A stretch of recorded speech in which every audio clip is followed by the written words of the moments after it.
Ang mabuting balita ng Panginoon ayon kay San Lucas. Papuri sa iyo, Panginoon. Noong panahong iyon, ang mga publikano at ang mga makasalanan ay nagsisilapit upang makinig kay Jesus. Nagbulong-bulungan ang mga Pariseo at ang mga eskriba. At sabi nila, ang taong ito ay nakikisalamuha sa mga makasalanan at nakikisalo sa kanila. Kaya't sinabi sa kanila ni Jesus ang talinhagang ito. Isang tao ang may 2 anak na lalaki. Ang wika ng bunso, Ama, ibigay na po ninyo sa akin ang mamanahin ko. At binahagi sa kanila ng ama ang kanyang ari-arian. Pagkalipas ng ilang araw, ipinagbili ng bunso ang kanyang ari-arian at nagtungo sa malayong lupain. Taglay ang buo niyang kayamanan at dooy nilustay na lahat sa diwastong pamumuhay. Nang malustay na niya ang kanyang kayamanan, nagkaroon ng matinding taggutom sa lupaing yaon at nagdalita siya.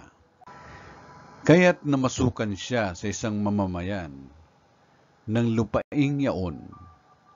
Siya'y pinapunta nito sa bukid upang mag-alaga ng baboy.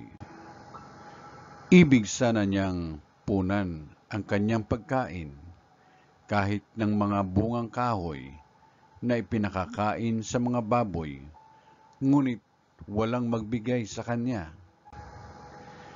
Nang mapag-isip-isip niya ang kanyang ginawa, nasabi niya sa sarili, ang mga alila ng aking ama ay may sapat na pagkain at lumalabis pa, samantalang ako'y namamatay ng gutom dito.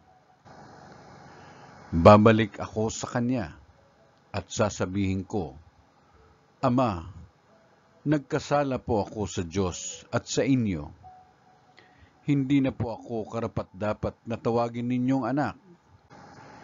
Ibilang na lamang ninyo akong isa sa inyong mga alila. At tumindig siya at pumaroon sa kanyang ama.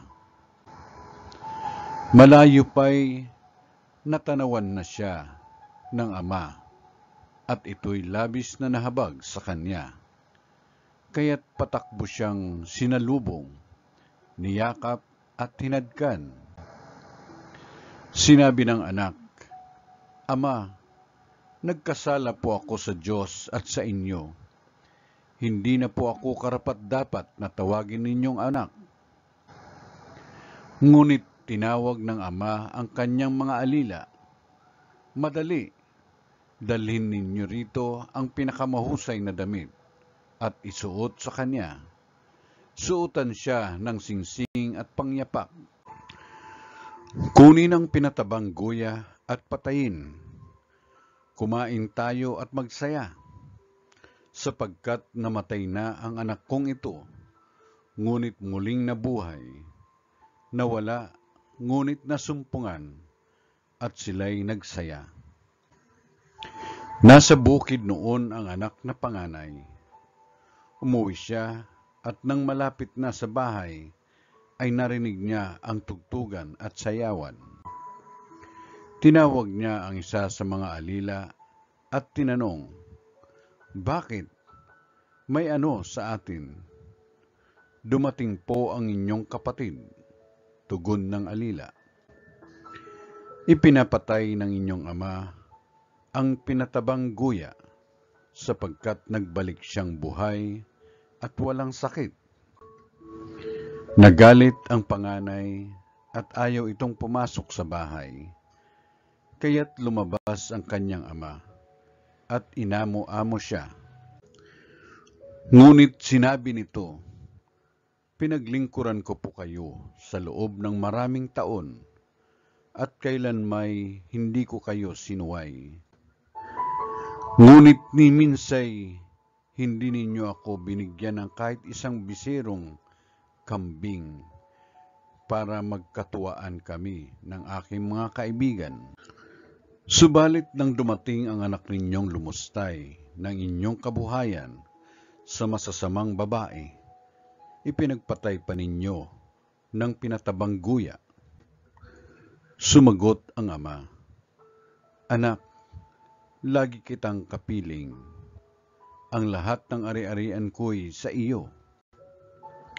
Ngunit dapat tayong magsaya at magalak, sapagkat namatay na ang kapatid mo, ngunit muling nabuhay, nawala, ngunit nasumpungan." Ang mabuting balita ng Panginoon. Pinupuri ka namin, Panginoong Hesuscristo.